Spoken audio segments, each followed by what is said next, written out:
네, 오늘 주시는 하나님의 말씀을 함께 교독하겠습니다. 오늘 말씀은 마태복음 16장 13절에서 28절 말씀입니다. 마태복음 16장, 제 성경은 26쪽 신약성경에 있습니다. 27쪽 13절부터 28절, 말씀이 좀 길지만 우리 한 절씩 교독하겠습니다. 예수께서 빌립보 가이사랴 지방에 이르러 제자들에게 물어 이르시되 사람들이 인자를 누구라 하느냐?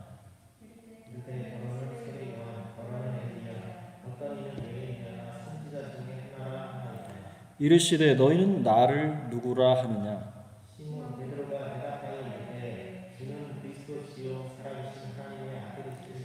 예수께서 대답하여 이르시되 바요나 시몬아 네가 복이 있도다.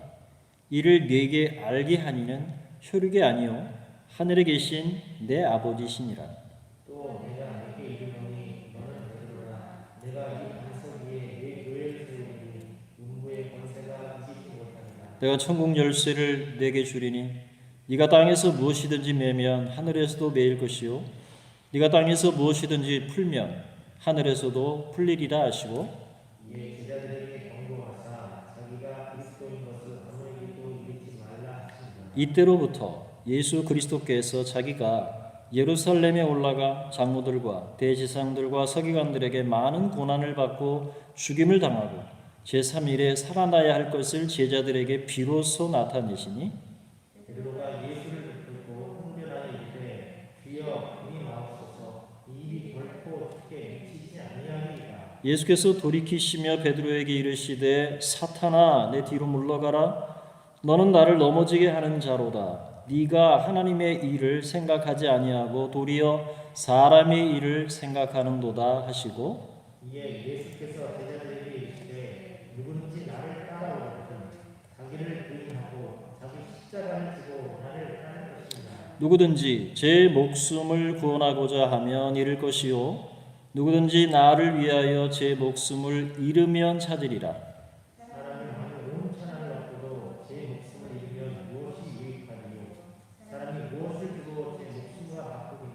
인자가 아버지의 영광으로 그 천사들과 함께 오리니 그때에 각 사람이 행한 대로 갚으리라.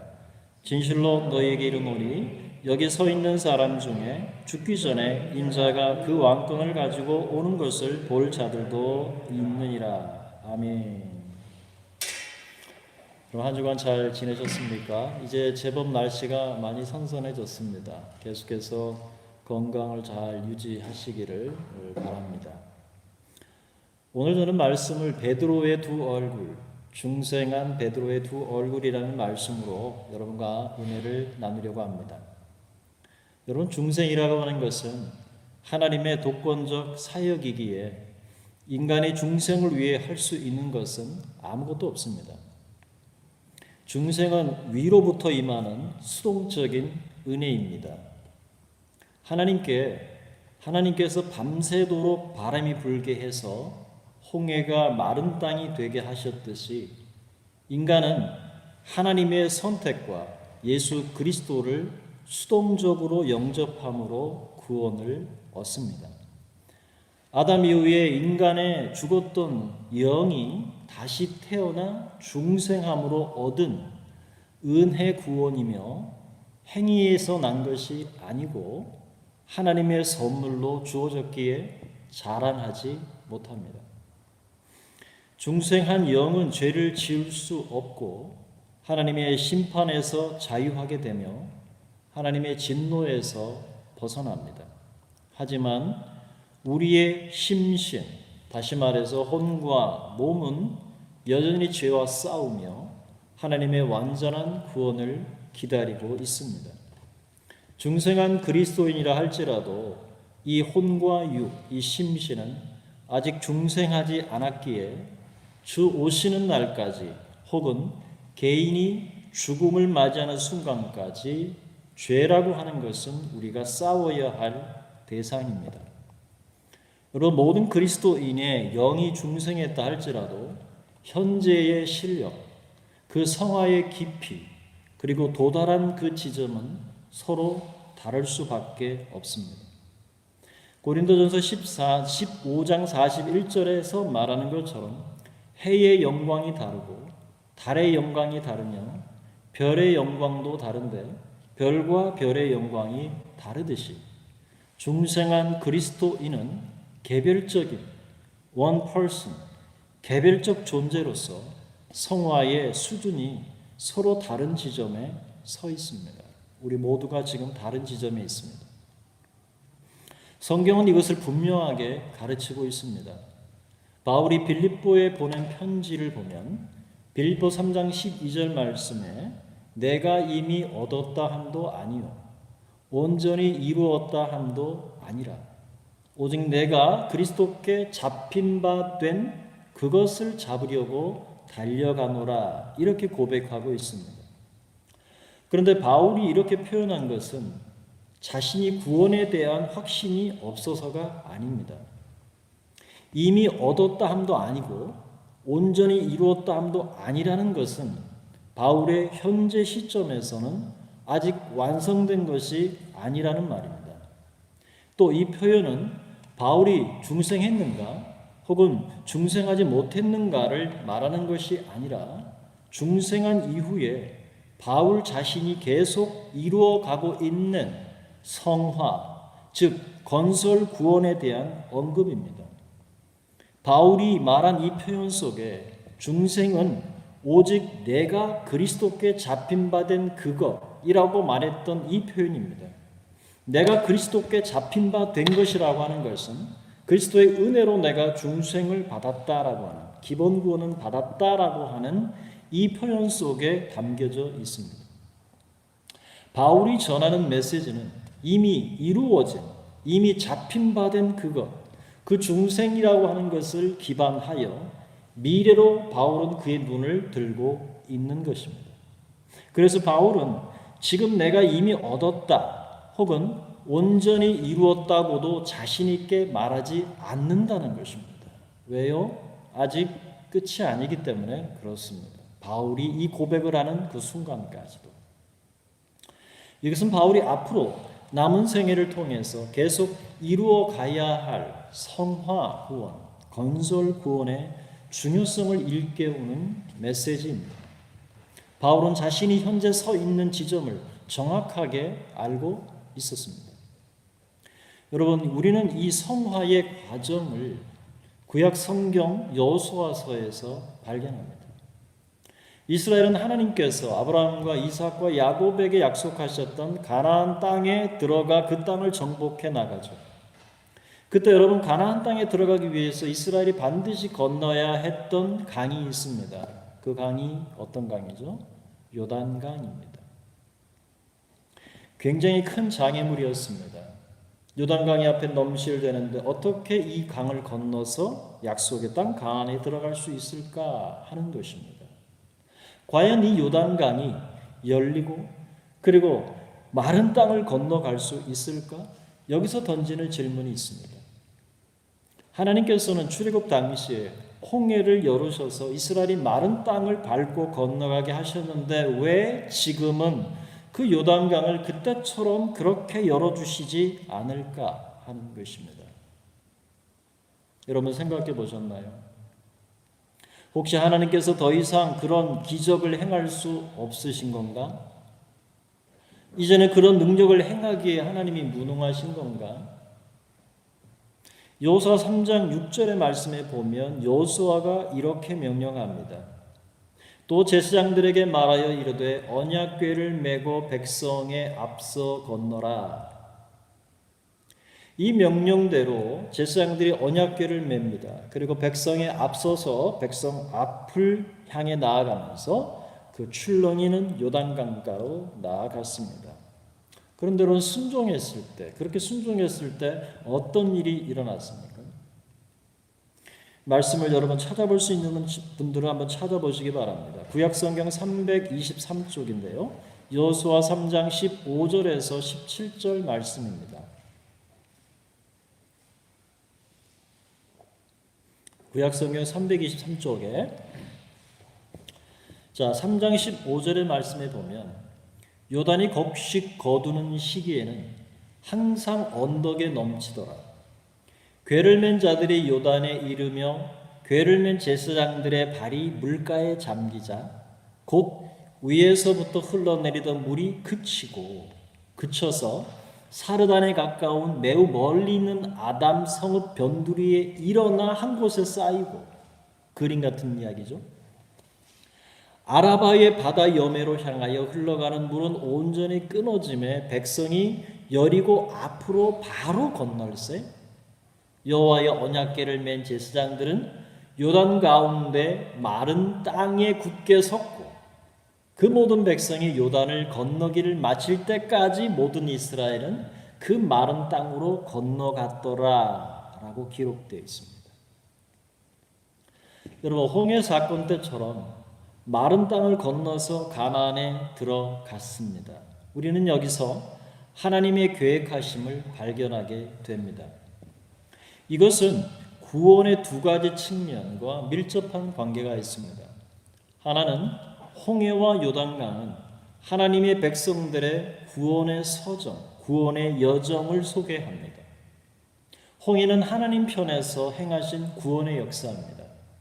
이스라엘이 한 것은 아무것도 없습니다. 그저 가만히 서서 바라만 봐야 했습니다.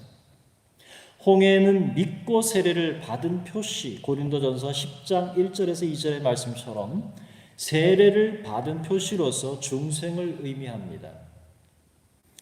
중생한 후에 이제 약속의 땅에 들어가기 위해서 마지막 건너야 할 요단강은 하나님 편에서가 아니라 인간 편에서 필요한 믿음이라는 것입니다. 이것이 성화입니다. 심신이 건축해 가야 할 건설 구원의 측면입니다. 이것이 중생과 성화의 순서입니다. 이것이 뒤바뀔 수 없습니다. 성화가 먼저 일어난다 불가능합니다. 중생이 먼저 있은 후에야 성화의 과정을 거치게 되어 있습니다. 인간의 건축하는 건설 구원, 예를 들면 우리가 헌신하고 하나님 나라의 일반 은총 가운데 우리의 삶 속에서 하나님의 나라를 건축해가고 교회에서 봉사하고 헌신하고 모든 능력이 아무리 위대하다 해도 중생은 불가합니다. 그렇다면 이러한 건설 구원을 이루어갈 수 있는 근거가 무엇일까 하는 것입니다. 그것은 바로 중생입니다. 하나님 앞에서 구원을 받았다고 하는 확실한 구원의 감격, 그 중생이 바로 구원을 이루어갈 수 있는 근거가 됩니다. 여러분, 이것을 어떻게 우리가 확신할 수 있을까요? 요단강이 열리고 마른 바닥을 딛고 건너갈 수 있다는 걸 어떻게 확신할 수 있죠? 이스라엘 백성이 틀림없이 하나님 말씀하실 때, 여호수아를 통해 말씀하실 때 틀림없이 요단강도 열릴 것이며 그리고 거기에 마른 바닥을 우리가 딛고 건너갈 수 있다는 걸 이스라엘은 어떻게 확신할 수 있을까요? 왜냐하면 홍해를 건너봤기 때문에 그렇습니다. 홍해를 이미 건넜기 때문에 가능한 것입니다. 그들은 이미 홍해를 건너왔기 때문에 이것도 열릴 것이라는 확신이 생겼던 겁니다. 만약에 이스라엘이 홍해를 건넜던 경험이 없었다면 결코 요단강에 발을 들여 넣을 수 없었을 겁니다. 확신도 없을 뿐만 아니라 이성적으로 이런 일은 불가능하다고 생각할 것입니다. 있을 수 없지. 우리가 들어가서는 빠져 죽을 텐데 라는 생각을 하지 않았을까요? 하지만 앞서서 홍해라고 하는 하나님의 놀라운 구원의 역사를 경험했기에 요단 강물 또한 열릴 것이라는 확신이 있었던 것입니다. 하나님의 능력으로 홍해가 열렸는데 이 요단강쯤이야 라고 하는 왠지 우쭐할 만한 어떤 경험을 갖고 있기 때문이 아닐까요? 우습죠. 왜요? 명령대로 순종하면 열리고 마른 땅을 건너갈 수 있다는 확신은 홍해에서 왔기 때문에 그렇습니다. 이것이 기본 구원과 건설 구원의 하모니입니다. 조화로움입니다. 기본 구원 위에 건설 구원을 이루어갈 수 있는 이유가 됩니다. 여러분, 모든 그리스도인은 이러한 기본 구원의 위에서, 홍해 위에서 구원을 건설하는 요단강으로 나아갈 수 있는 것입니다. 중생한 그리스도인은 한 사람도 예외가 없습니다. 홍해를 건넌 사람은 이제 자신의 믿음과 의지로 요단강을 건너서 약속의 땅에 이르게 될 것입니다. 그리스도인의 심신으로 구원을 건설해 갈 수 있는 이유는 무엇이냐? 그것은 바로 중생이라고 하는 경험을 했기 때문에 그 중생자의 또한 그 영에 성령이 거하시기 때문에 그렇습니다. 우리가 찬양했던 것처럼 내 마음과 내 감정은 믿을 수가 없습니다. 그러나 하나님의 영이 내 영 안에 거하시기 때문에, 완전하신 분이 내 안에 계시기 때문에 우리는 비로소 그 소원을 이루어갈 수 있는 가능성과 기본적 스타팅 라인에 서게 된 것입니다. 내 힘이 아니라 그분의 능력의 힘으로 우리는 이루어가는 구원입니다. 저는 이 둘의 관계 규명을 오늘 본문에 나타난 베드로의 고백을 통해서 한번 살펴보려고 합니다. 오늘 본문은 두 개의 이야기를 담고 있습니다. 하나는 베드로의 중생, 그리고 그 중생한 베드로가 어떻게 성화 구원의 건설 구원을 실패했는가를 보여줍니다. 여러분, 중생한 그리스도인이라도 성화를 이루는 과정에서 얼마든지 실패할 수 있습니다. 업앤다운이 심합니다. 됐다가도 안 되고, 그러면서 점점 만들어져 가고 있죠. 내 힘이 아니라 주의 성령의 힘으로 이길 수 있는 능력이 생기기 때문에 우리는 극복해 갈 수 있는 겁니다. 본문은 베드로가 오늘 천당에 올라갔다가 지옥으로 떨어지는 아주 상극적인 두 장면을 소개하고 있습니다. 오늘 본문 16장 13절의 말씀에 보면 예수님께서 빌립보 가이사랴 지방에 도착하시자 제자들에게 질문하셨습니다. 사람들이 인자를 누구라 하느냐? 제자들이 답했습니다. 더러는 세례 요한이라 그러던데요. 더러는 엘리야라 그러던데요. 더러는 아마 예레미야나 혹은 선지자 중에 한 사람이라고 합니다. 그러자 예수님께서 기다렸다는 듯이 제자들을 향해서 질문하셨습니다. 그러면 너희는 나를 누구라 하느냐? 오늘 주님은 우리에게도 질문하십니다. 너는 나를 누구라 하느냐? 라고 주님은 우리에게 질문하실 것입니다. 바로 그때 우리의 형님, 에이스인 베드로 형님께서 대답하셨습니다. 16장 16절에 주는 그리스도시요 살아계신 하나님의 아들이십니다. 여러분, 그렇게 고백하시나요? 얼마나 놀라운 고백입니까? 베드로는 그 당시에 홈런을 때린 겁니다. 예수님의 마음이 참 흡족하셨습니다. 그리고 칭찬을 아끼지 않으시면서 두 가지를 말씀하셨습니다.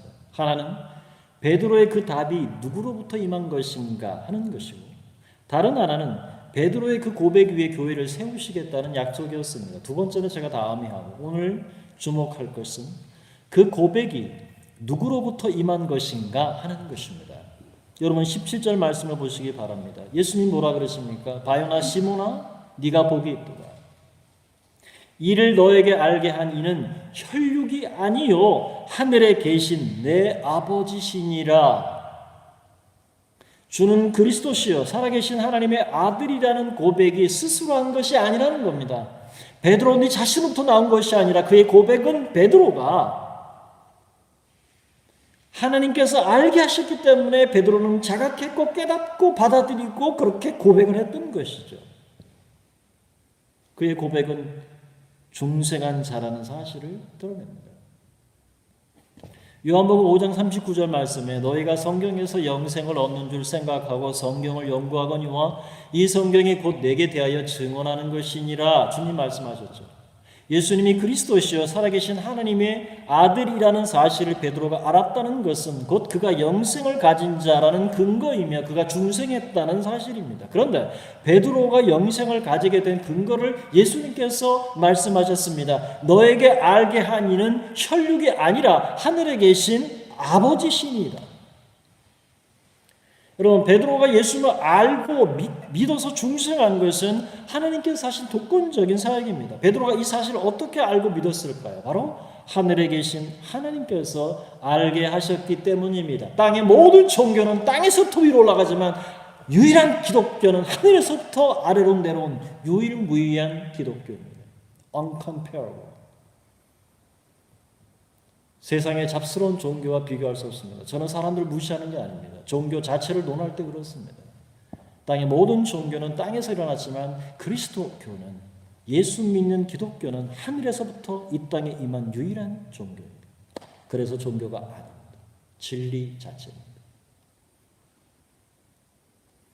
여러분, 베드로가 중생한 것은 베드로 자신의 이성적 판단에 근거해서 믿게 된 것이 아니라 하나님께서 알게 하셨기 때문입니다. 성경에 선포한 바 요한복음 1장 12절 13절에 뭐라고 말씀하셨습니까? 영접하는 자, 곧 그 이름을 믿는 자들에게는 하나님의 자녀가 되는 권세를 주셨으니 이는 혈통으로나 육정으로나 사람의 뜻으로 나지 아니하고 오직 하나님께로부터 난 자들이라 라고 주는 말씀이십니다.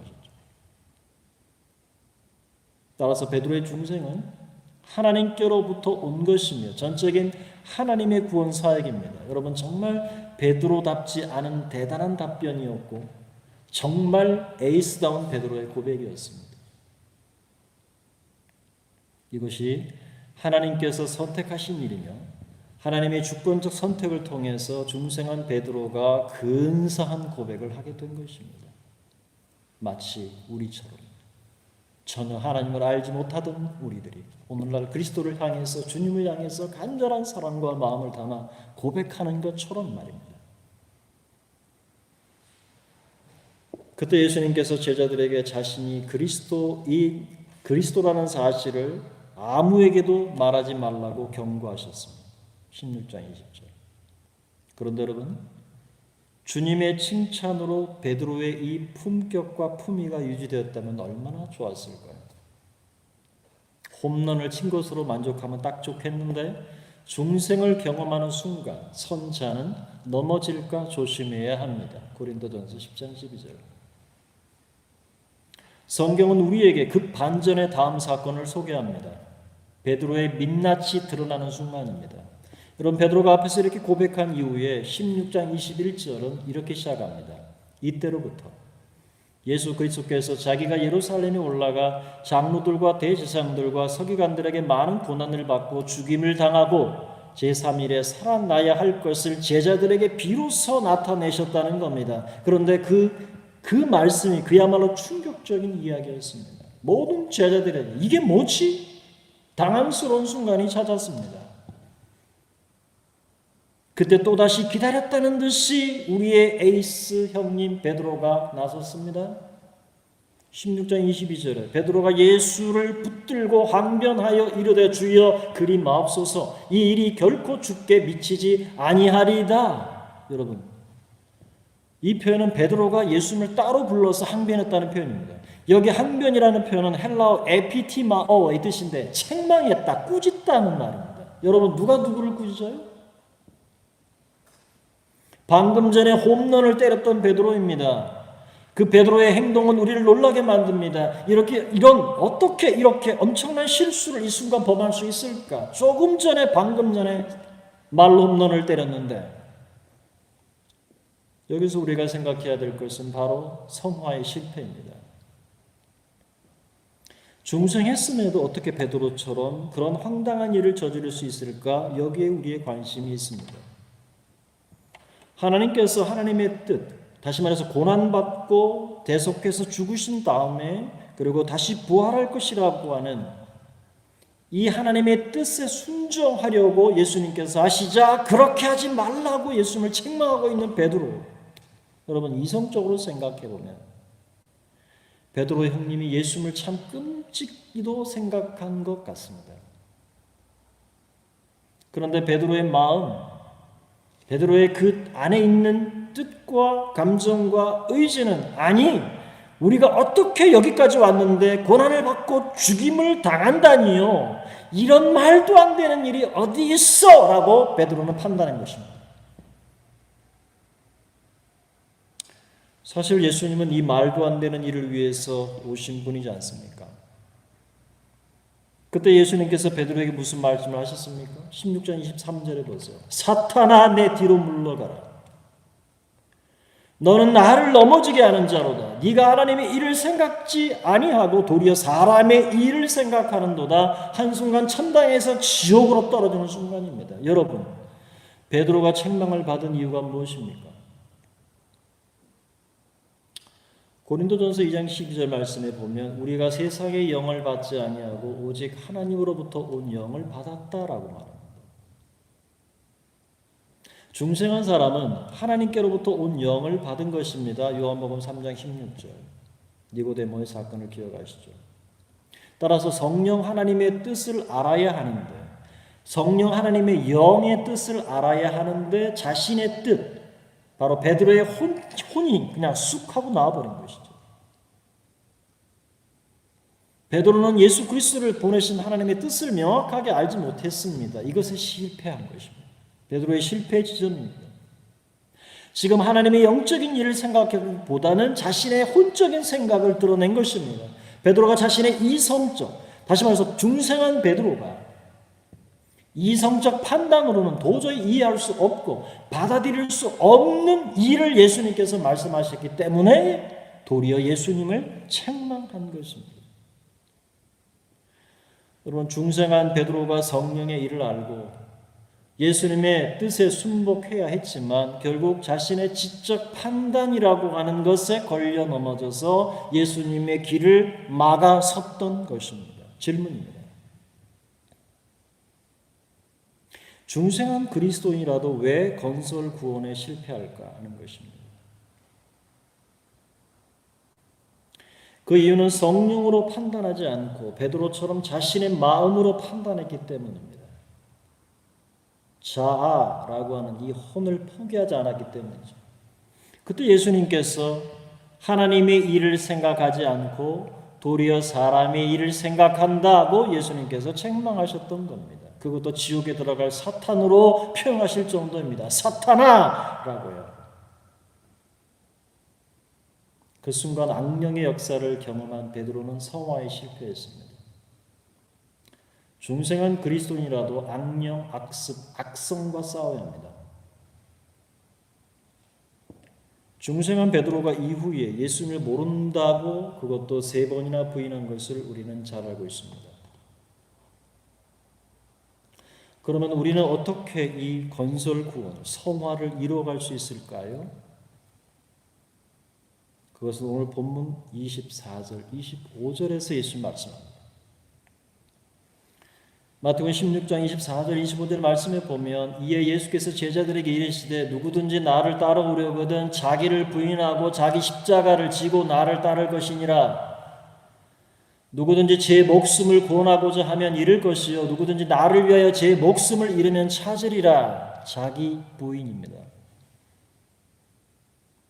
여러분, 자기를 부인한다는 말이 어떤 의미입니까? 베드로처럼 성령에 의해서가 아니라 내 타락한 본성에서 흘러나오는 그 사람의 일, 혼적인 일을 말하는 것입니다. 내 이성적 판단으로 근거해서 하는 말. 우리는 자기를 부인할 때만 십자가를 질 수 있습니다.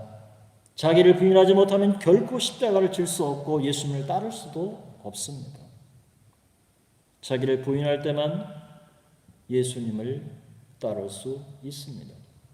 자기가 부인되어야, 자기가 디나이드 되어야 비로소 성령의 능력으로, 내 힘이 아닌 성령이 거하시는 그 능력으로 십자가를 지게 되고, 그래서 주님은 내 짐은 가볍다라고 말씀한 겁니다. 우리가 진료가 무거운 이유가 그것입니다. 왜냐하면 내 힘으로 하려니까 되나요? 아무리 내 힘으로 하려고 해보세요. 무너지죠. 자기가 부인되어야 비로소 성령의 능력으로 십자가를 지게 되고 예수님을 따르게 되는 것입니다.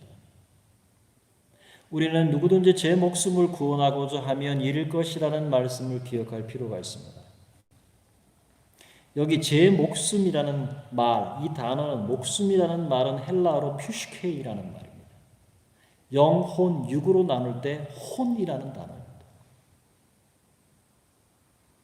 다시 말해 자기의 혼, 자신의 의지와 감정과 자신의 뜻을 구원하고자 하면 잃을 것이라는 말입니다. 이 말은 앞에 자기 부인과 같은 뜻입니다. 자기를 부인하지 않는다는 말은 자신의 뜻과 감정과 의지를 부인하지 않는 것입니다. 곧 자기의 마음의 주인이 하나님이 아니라 자신이라는 의미이며 자신의 목숨을 구원하고자 하면 결국 잃게 된다는 것입니다. 중생자라도 성화에 실패하고 만다는 것입니다. 이것이 오늘 우리들의 이야기가 아닌가요?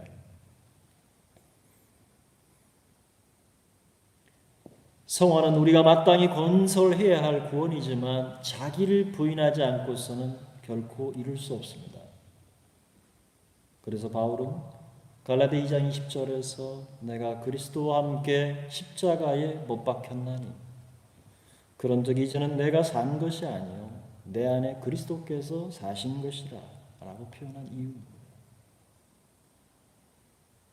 자기를 부인하지 않고서는 자기를 십자가에 못을 박지 않고서는 결코 성령의 일을 이룰 수 없습니다.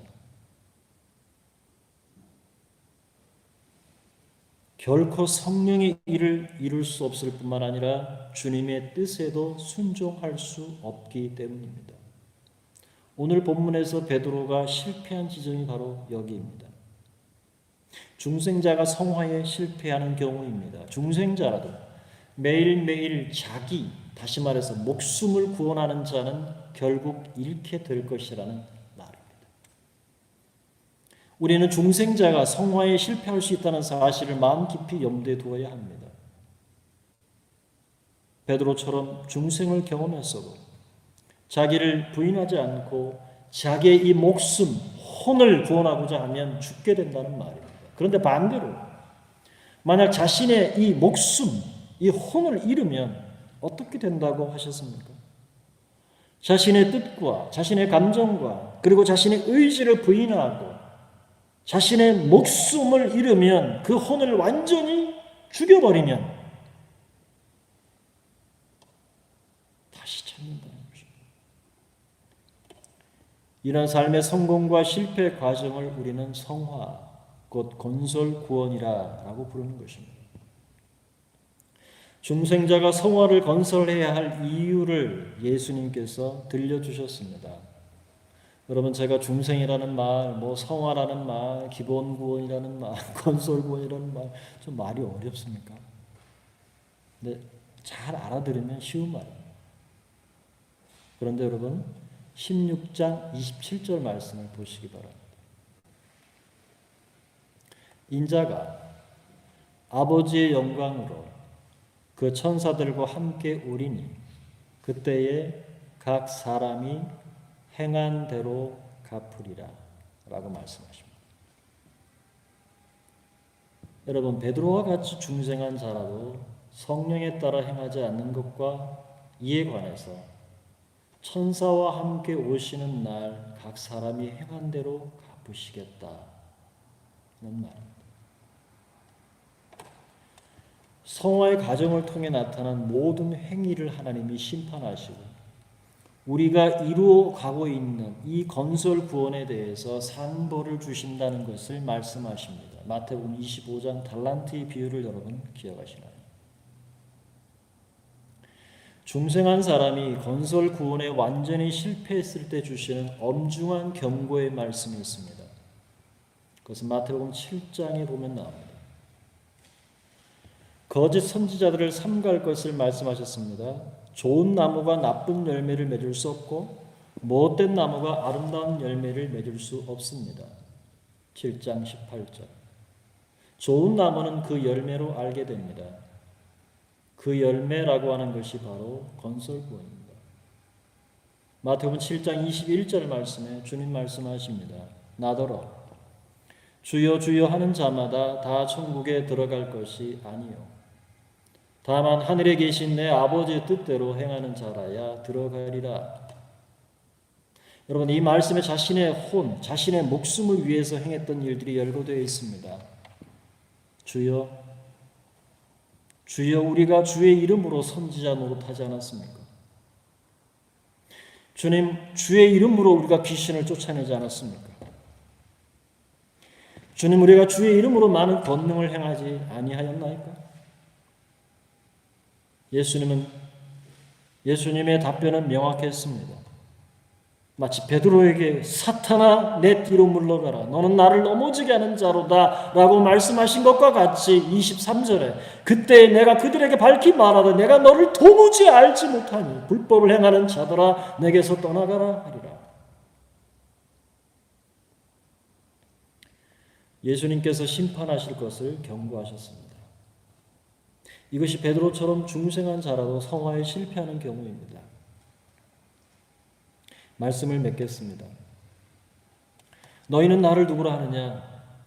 라는 예수님의 질문에 베드로는 명확하게 대답했습니다. 주는 그리스도시요 살아계신 하나님의 아들입니다.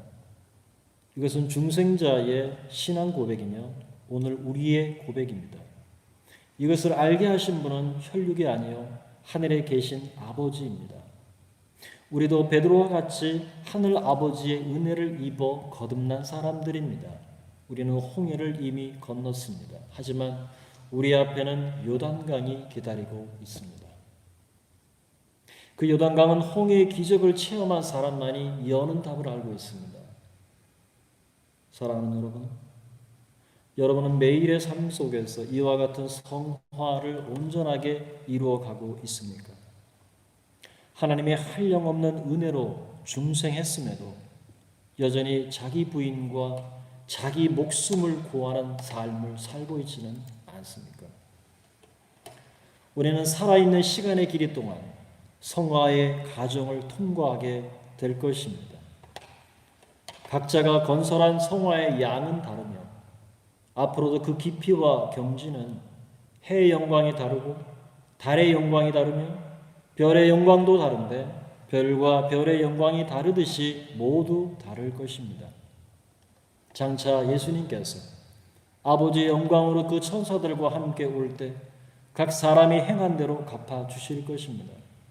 각각 자기가 행한 대로 자기의 상을 받게 될 것입니다. 고린도전서 3장 8절. 모두가 여러분 큰 상과 그리고 주님 오실 때 칭찬을 얻기를 소망합니다. 우리는 어떻게 성화를 실패하지 않고 계속 성공적으로 건설해 나갈 수 있을까요? 내 목숨, 내 마음의 소리, 육신의 안목보다 내 안에 거하시는 성령의 음성에 귀를 기울이며 순종하며 살아갈 때 가능할 것입니다. 홍해는 건넜습니다. 이제 우리 앞에 놓인 요단강을 믿음의 발을 내디뎌야 합니다. 우리의 전 삶을 통해서 성화, 곧 그리스도의 장성한 분량에 충만한 데까지 자라가는 그 건설 구원을 우리가 잘 이루어 나가야 할 것입니다. 바라기는 중생은 그리스도인으로서 내 목숨, 내 혼은 버리고 영이요 생명이신 하나님 말씀에 순종하며 성령 하나님의 인도하심을 따라서 구원을 건설함으로 그리스도 장성한 분량에 충만한 데까지 자라가서 우리 주님이 천사들과 함께 오시는 그날에 칭찬과 상을 얻는 저와 여러분 될 수 있기를 주님의 이름으로 축원합니다. 아멘.